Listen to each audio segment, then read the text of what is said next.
Hi friends. मैं फिर हाजिर हूँ एक नई कहानी के साथ। जिस रिश्ते में घुटन हो वहाँ रिश्ता तोड़ देना ही बेहतर है। आराध्या जी, एक बार फिर से सोच लो गुड्डू।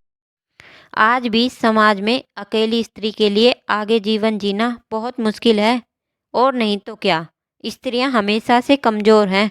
और यह समाज एक तलाकशुदा स्त्री को कमज़ोर मानने के साथ साथ कई बार चरित्रहीन भी मान लेता है। या फिर यह मान लेता है कि अगर इस स्त्री ने आगे बढ़कर तलाक की मांग की है तो यह कहीं ना कहीं भी सामंजस्य बैठाकर नहीं रह सकती है। माँ ठीक कह रही है गुड्डो।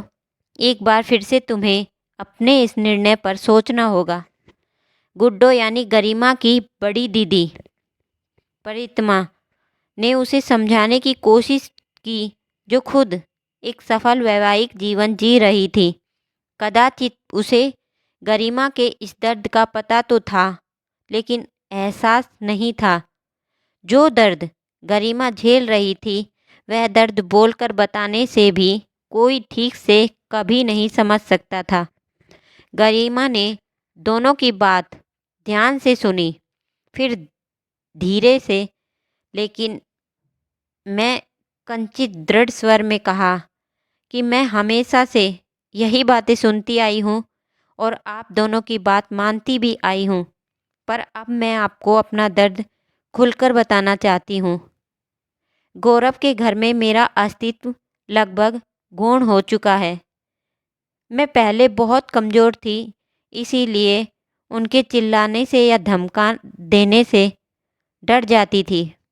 पर अब मेरा स्वाभिमान बहुत आहत हो चुका है। इसके अलावा अब मेरा एक अस्तित्व है जो मेरी सबसे बड़ी ताकत है। अब अगर मैं और अपमान सहती रही तो यह मेरा खुद के प्रति अन्याय होगा। गरिमा की बात सुनकर उसकी माँ तो चुप रह गई, क्योंकि उन्हें अपनी छोटी बेटी के दुख का अंदाज़ा था। पर प्रतिमा और गरिमा से एक बार फिर पेशकश की। ऐसा क्या हो गया इस बार गुड्डो, जो तूने एकदम से गौरव से अलग रहने का फैसला कर लिया? झगड़े मनमुटाव तो हर पति पत्नी में होते हैं, पर हर कोई तलाक तो नहीं ले लेता। तुझे शायद पता नहीं, तलाक लेने के बाद लड़कियां अपने मायके में भी इज्जत से नहीं रह पाती और समाज भी उन्हें सम्मान की दृष्टि से नहीं देखता है। प्रतिमा दी, क्या पति पत्नी में झगड़े ऐसे होते हैं कि बार बार पति अपने घर वालों के सामने अपमान करता रहे, यहाँ तक कि उस पर हाथ भी उठा दे, और वो भी एक बार नहीं कई बार?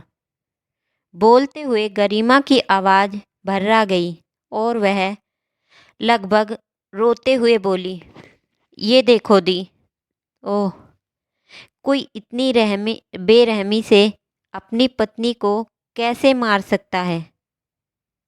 गरिमा की पीठ, बाँह और यहाँ तक कि शरीर के ढके रहने वाले हिस्सों जैसे जांग पर भी मार के चोट के गहरे निशान देखकर चौंक गई प्रतिमा, और भावोद्रेक में आगे बढ़कर अपनी बहन को गले से लगा लिया।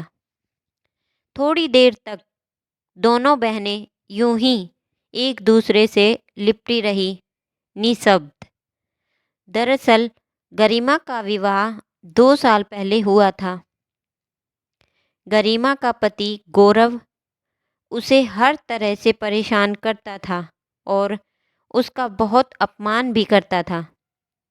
वह यह सब इस इसीलिए सह रही थी क्योंकि उसे लगता था कि वह कमज़ोर है, और अगर उसने इस चीज़ का विरोध किया और गौरव से अलग होने का सोचा तो उसे आगे जीविका उपचार के लिए बहुत मुश्किल होगी। क्या पता उसे आगे नौकरी मिले या ना मिले। भला इस समाज में सिर्फ ग्रेजुएट को कौन सी नौकरी मिलेगी? पर जब उसने घर से बाहर कदम रखा तब उसे अपनी ताकत का एहसास हुआ कि क्वालिफ़िकेशन कम हो, लेकिन फिर भी अगर डेडिकेशन हो और इंसान में मेहनत और लगन हो तो उसे उसकी पहचान ज़रूर मिलती है। हाँ, शुरुआत में हो सकता है उसकी प्रतिभा को लोग ना समझें, पहचानें और उसे कम सैलरी की नौकरी मिले, लेकिन बाद में उसकी कार्यक्षमता और ईमानदारी एक तरह से उसकी पहचान बन जाती है और ताकत भी। गरिमा ने एक प्राइवेट कंपनी में रिसेप्शनिस्ट पद के लिए आवेदन दिया था और उसकी खुशी और आश्चर्य का ठिकाना नहीं रहा था जब उसे वहाँ जॉब मिल गई थी। दरअसल स्टार्टअप कंपनी थी, इसीलिए उन्हें मेहनत और ईमानदार स्टाफ की ज़्यादा ज़रूरत थी। सैलरी ज़रूर कम थी, पर काम करने का माहौल बड़ा अच्छा था और परस्पर सीखने को भी बहुत कुछ मिल रहा था। इसीलिए गरिमा बहुत खुश थी। गरिमा ने घर से बाहर काम करके अपनी उस छुपी हुई ताकत का पता लगा लिया था।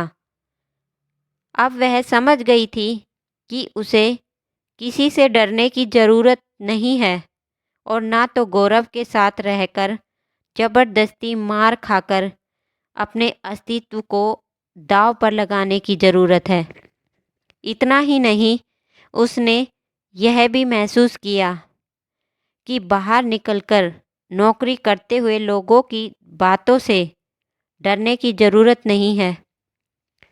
लोग तो हमेशा बात बनाएंगे ही। जब वह घर में रहकर मार खाती थी तब उसे कमज़ोर अबला कहते थे। अब वह जब नौकरी करने लगी है तो यह कहने लगे हैं कि यह ऐसी लड़कियां घर नहीं चला सकती। गरिमा ने दोनों करके देख लिया। अब वह समझ गई है, समाज में जीना है तो अपने लिए जीना है और अपनी ताकत के भरोसे पर जीना है। कुछ सोचकर गरिमा ने माँ और दीदी की तरफ देखा और कहा, मैं पहले कमज़ोर थी, अब मैं नहीं हूँ, क्योंकि अब मुझे अपनी ताकत का अंदाज़ा लग गया है कि मैं क्या कर सकती हूँ। इसलिए अब मैं इस बात से नहीं डरूँगी कि मैं एक गलत इंसान के साथ रहने की बजाय उससे तलाक लेकर अलग रहने का निर्णय ले रही हूँ। गरिमा के स्वर की दृढ़ता उसके निर्णय को और भी मजबूत कर रहे थे, जिसे उसकी माँ और दीदी ने समझा और उसका साथ देने का निश्चय भी किया। उसके पिता गिरधारी जी ने भी अपनी बेटी के इस कदम की सराहना की और उन्होंने कहा, मैं ऐसा करना चाहता था तुम्हारे लिए कि तुम ऐसा निर्णय लो, लेकिन मैं चाहता था यह ख्याल तुम्हारे मन के अंदर से आए कि तुम्हें अपनी पहचान बनानी है। और जब कोई इंसान, स्त्री हो या पुरुष, अपनी पहचान बनाने की ठान लेता है तो फिर उसको उसके अंदर की ताकत और उसके अंदर की हिम्मत उसका बहुत बड़ा हौसला बन जाती है। मुझे तुम पर गर्व है बेटी कि तुम एक गलत रिश्ते से बाहर निकलने की हिम्मत रखती हो और अपनी पहचान खुद बनाने का जुनून है तुम में। तुम ज़रूर सफल होगी और जीवन के इस क्षेत्र में भगवान करे तुम्हें आगे एक अच्छा जीवन साथी भी मिले। गरिमा के ऊपर उसके पिताजी के आशीर्वाद की वर्षा हो रही थी और उसकी माँ ने आगे बढ़कर उसे गले से लगा लिया था कि आज इतना कष्ट सहने के बाद आखिर मेरी बेटी खुली हवा में सांस लेगी और यह उसका अपना निर्णय है। कई बार रिश्ते गलत जुड़ जाते हैं और निभाना मुश्किल हो जाता है। बात जब स्वाभिमान पर आती है या कोई पुरुष स्त्री पर हाथ उठाता है, यह कहीं से भी तर्कसंगत नहीं होता है। अपशब्द कहना, अपमान कहना भी उतना ही बड़ा अपराध होता है जितना कि किसी को थप्पड़ मारना, किसी पर हाथ उठा। हाँ, तो गरिमा शाब्दिक अपमान के साथ शारीरिक कष्ट भी सह रही थी, लेकिन अपनी हिम्मत और ताकत के बल पर उसने अपनी एक अलग पहचान बनाने की ठान ली थी। अब उसका पूरा परिवार उसके साथ था और एक नई सुबह में फैलाए गरिमा का इंतजार कर रही थी। एक स्वाभिमान भरी जिंदगी जिसमें गरिमा अपने निर्णय खुद लेगी और अपने हिस्से का आसमान उचक कर छू लेगी। आज की कहानी कैसी लगी हमें कमेंट करके ज़रूर बताएं। मिलते हैं अगली नई कहानी के साथ। धन्यवाद।